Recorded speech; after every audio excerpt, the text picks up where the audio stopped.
चक्रों और पूर्वाभासों के आधार पर हम भविष्य के सुख दुख की कल्पना करते हैं। भविष्य के दुख का कारण दूर करने के लिए हम आज योजना बनाते हैं। किंतु कल के संकट को आज निर्मूल करने से हमें लाभ मिलता है या हानि पहुंचती है? ये प्रश्न हम कभी नहीं करते। सत्य तो ये है कि संकट और उसका निवारण सात जन से, व्यक्ति के लिए भी और सृष्टि के लिए भी। नहीं, आप अपने भूतकाल का स्मरण कीजिए, इतिहास को देखिए, आप तुरंत ही ये जान पाएंगे कि जब जब संकट आता है तब तब उसका निवारण करने वाली शक्ति भी जन्म लेती है। यही तो जगत का चलन है। वस्तुतः संकट ही शक्ति के जन्म का कारण है। प्रत्येक व्यक्ति जब संकट से निकलता है तो एक पद आगे बढ़ा होता है, अधिक चमकता है, आत्मविश्वास से अधिक भरा होता है, न केवल अपने लिए अपितु विश्व के लिए भी।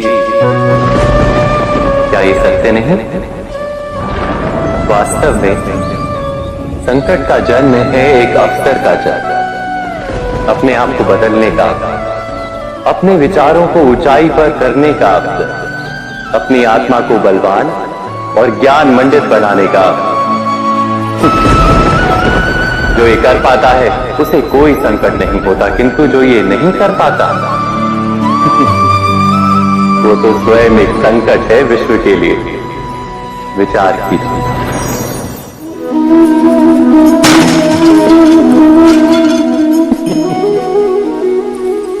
कभी कभी कोई घटना मनुष्य के जीवन की सारी योजनाओं को तोड़ देती है और मनुष्य उस आघात को अपने जीवन का केंद्र मान लेता है। पर क्या भविष्य मनुष्य की योजनाओं के आधार पर निर्मित होते हैं?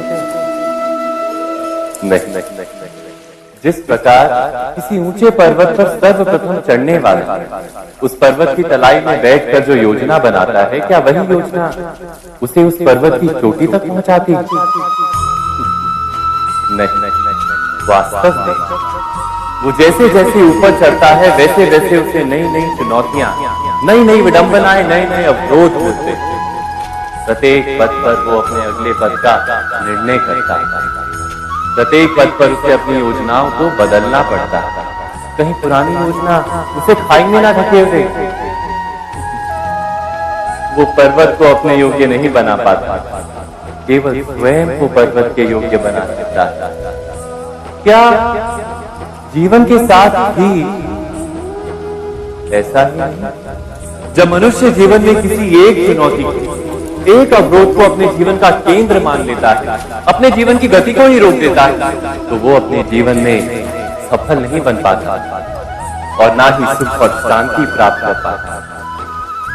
अर्थात जीवन को अपने योग्य बनाने के बदले स्वयं अपने को जीवन के योग्य बनाना ही सफलता और सुख का एकमात्र मार्ग नहीं। स्वयं विचार कीजिए।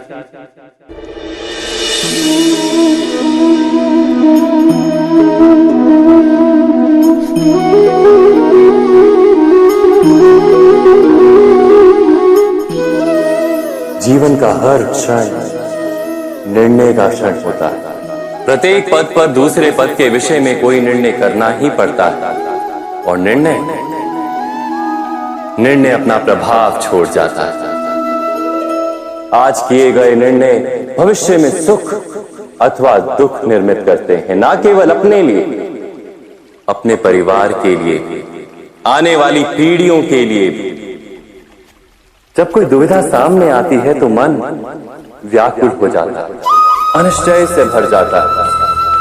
निर्णय का वो क्षण युद्ध बन जाता है और मन बन जाता है युद्ध भूमि।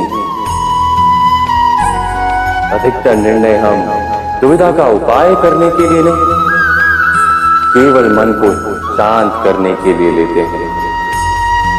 पर क्या कोई दौड़ते हुए भोजन कर सकता है? नहीं।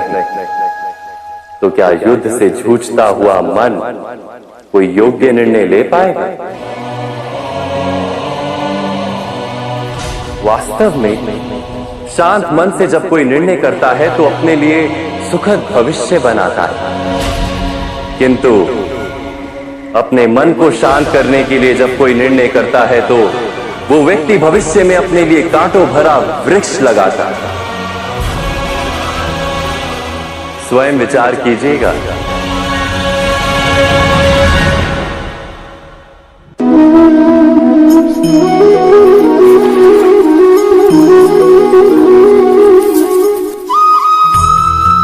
जीवन में आने वाले संघर्षों के लिए जब मनुष्य स्वयं को योग्य नहीं मानता, जब उसे अपने ही बल पर विश्वास नहीं रहता, तब वो सद्गुणों को त्याग कर दुर्गुणों को अपनाता है। वस्तुतः मनुष्य के जीवन में दुर्जनता जन्म ही तब लेती है जब उसके अंतर में आत्मविश्वास नहीं होता। आत्मविश्वास ही अच्छाई को धारण करता है।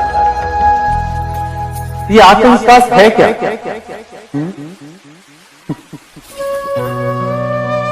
जब मनुष्य ये मानता है कि जीवन का संघर्ष उसे दुर्बल बनाता है, तो उसे अपने ऊपर विश्वास नहीं रहता। वो संघर्ष के पार जाने के बदले संघर्ष से छूटने के उपाय ढूंढने लगता है। किंतु जब वो ये समझता है कि ये संघर्ष उसे अधिक शक्तिशाली बनाते हैं, ठीक जैसे व्यायाम करने से देह की शक्ति बढ़ती है, तो प्रत्येक संघर्ष के साथ उसका उत्साह बढ़ता है। अर्थात आत्मविश्वास और कुछ भी नहीं, मन की स्थिति जीवन को देखने का दृष्टिकोण मात्र है, और जीवन का दृष्टिकोण तो मनुष्य के अपने वश में होता है। स्वयं विचार कीजिए।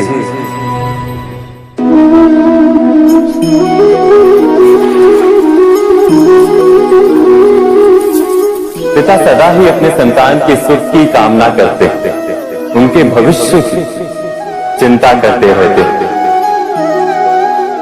इसी कारणवश सदा ही अपने संतानों के भविष्य का मार्ग स्वयं निश्चित करने का प्रयत्न करते रहते हैं।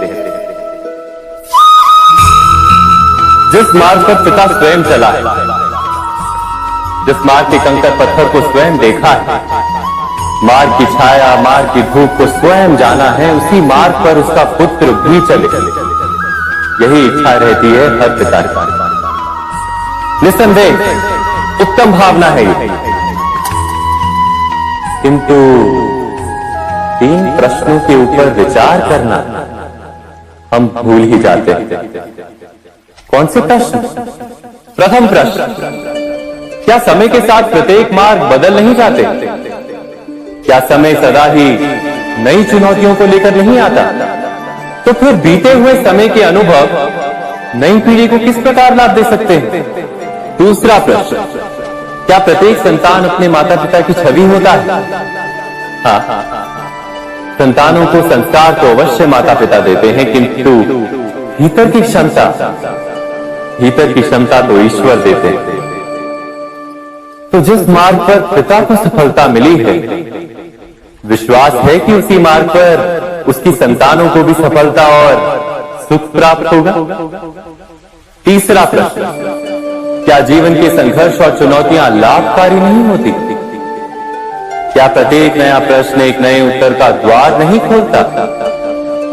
तो फिर संतानों को नए नए प्रश्नों, संघर्षों और चुनौतियों से दूर रखना, ये उनके लिए लाभ करना कहलाएगा या हानि पहुंचाना? अर्थात जिस प्रकार संतान के भविष्य का निर्माण करने के बदले उसके चरित्र का निर्माण करना श्रेष्ठ है, वैसे संतानों के जीवन का मार्ग निश्चित करने के बदले उन्हें नए संघर्षों के साथ जूझने के लिए मनोबल व ज्ञान देना अधिक लाभदायक नहीं होगा? स्वयं विचार कीजिए।